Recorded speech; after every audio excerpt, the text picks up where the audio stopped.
Hello नमस्कार। मैं Lalchand Bharati, lecturer in special education, hearing impairment, Gyanodaya Samiti Sansthan, Jagdishpur, Phulpur, Azamgarh. आज हम आप लोगों को DED-SC-HI के semester second paper number 8 unit 1.4 speech as an overlaid function, वाणी एक द्वितीय या अतिरिक्त कार्य है के बारे में जानकारी साझा करेंगे। वाणी एक अतिरिक्त कार्य। वाणी शरीर का द्वितीय कार्य है या अतिरिक्त कार्य है। वाणी उत्पादित करने वाले विभिन्न अंग मनुष्य के शारीरिक अंग एवं संरचना के भाग होते हैं, जिनकी सहायता से मनुष्य अपना प्रारंभिक कार्य के साथ साथ द्वितीय कार्य वाणी को उत्पादित करता है। वाणी का उत्पादन संपूर्ण प्रक्रिया के द्वारा होता है, अर्थात जो भी अंग वाणी के उत्पादन में सहायक होते हैं उनका प्राथमिक कार्य अलग होता है, वहीं पर उनका द्वितीय कार्य वाणी के उत्पादन में मदद करता है। अब हम चर्चा करेंगे वाणी को उत्पादित करने वाले भाग या तंत्र। वाणी को उत्पादित करने वाले तंत्र निम्न हैं, जिन्हें निम्न व्यवस्थाओं के द्वारा जाना जाता है। पहला है श्वसन तंत्र, जिसे रिस्पायरेटरी सिस्टम कहा जाता है। इस व्यवस्था के मुख्य अंग lungs, bronchi, trachea, pharynx, nose, diaphragm इत्यादि हैं। इस व्यवस्था के सभी संरचना वाणी विकास या उत्पादन में सम्मिलित होने के साथ साथ हमें जीवित रखने का भी कार्य करते हैं, जबकि द्वितीय कार्य लंग्स या फेफड़ा का कार्य मांसपेशियों में ऑक्सीजन पहुंचाने या ले जाने का है और फेफड़ा में इसी वायु का प्रबंधन वाणी उत्पादन के लिए किया जाता है। इसके बाद नंबर 2 है आपका स्पंदन तंत्र यानी फोनोटरी सिस्टम। इस व्यवस्था के मुख्य अंग वोकल फोल्ड तथा लैरिंक्स होता है। लैरिंक्स किसी भी वस्तु पर दबाव डालना या खींचने के समय महत्वपूर्ण भूमिका निभाता है। वोकल फोल्ड का कार्य वायु वस्तु या खाद्य एवं पेय पदार्थों को श्वसन के मार्ग में जाने से रोकता है, जबकि इसका दूसरा कार्य वाणी की उत्पत्ति के लिए कंपन पैदा करना है।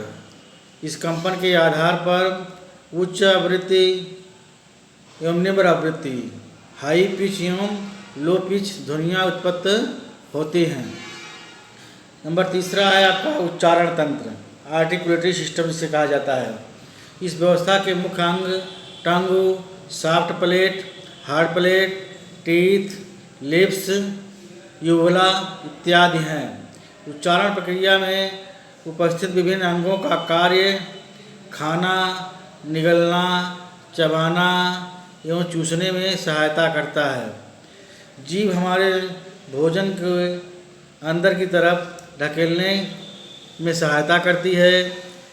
दांत का कार्य भोजन को चबाना एवं काटना तथा ओठ का कार्य भोजन को मुंह के अंदर बनाए रखना होता है तथा विभिन्न अंगों का द्वितीय कार्य विभिन्न अक्षरों की उत्पत्ति करना है, जैसे sound, vowel, consonant, blend, diphthong, semi vowel इत्यादि।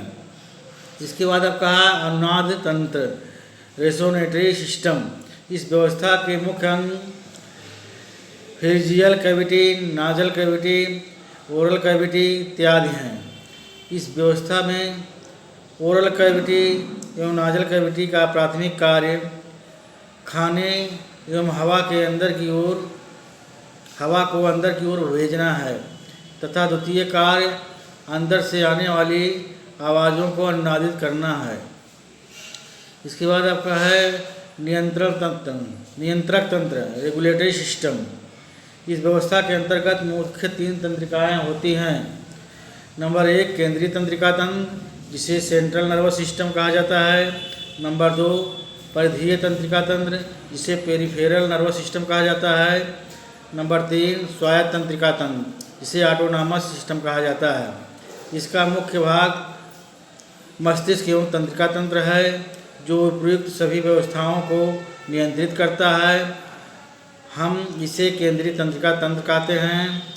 यह भी वाणी के लिए ज़रूरी है, क्योंकि कब क्या बोलना है, सभी क्रियाओं को समझना और मनुष्य के शरीर को नियमित करता है। यह मोटर फंक्शन में चलना, खाना पीना और sensory function, auditory, tactile, kinaesthetic और विजुअल है। अतः वाणी उत्पादित करने वाले विभिन्न अंगों का प्राथमिक कार्य मनुष्य को जीवित रखने तथा द्वितीय कार्य वाणी का उत्पादन है। अतः कहा जा सकता है कि वाणी उत्पादित करने की अतिरिक्त या द्वितीय क्रिया है। आज हम आप लोगों को वाणी के अतिरिक्त कार्यों के बारे में चर्चा किया है। हमारे द्वारा बनाया गया वीडियो आपको अच्छा लगा तो आप उसे लाइक और सब्सक्राइब जरूर कीजिएगा। आज हम आप लोगों को असाइनमेंट के तौर पर 2 प्रश्न दे रहे हैं, जिन्हें आप संस्थान के व्हाट्सएप पर हल करके भेजिएगा, ताकि हम उसे सही तरीके से उसका मूल्यांकन कर सकें। प्रश्न इस प्रकार है। नंबर 1 वाणी के अतिरिक्त कार्यों की चर्चा कीजिए। नंबर 2 वाणी उत्पादन के विभिन्न व्यवस्थाओं को बताइए। नंबर 1 वाणी उत्पादन के विभिन्न व्यवस्थाओं को बताइए। और नंबर 2 वाणी के अतिरिक्त कार्यों पर चर्चा कीजिए। अगले दिन हम नए टॉपिक के साथ फिर हाजिर होंगे। तब तक के लिए नमस्कार।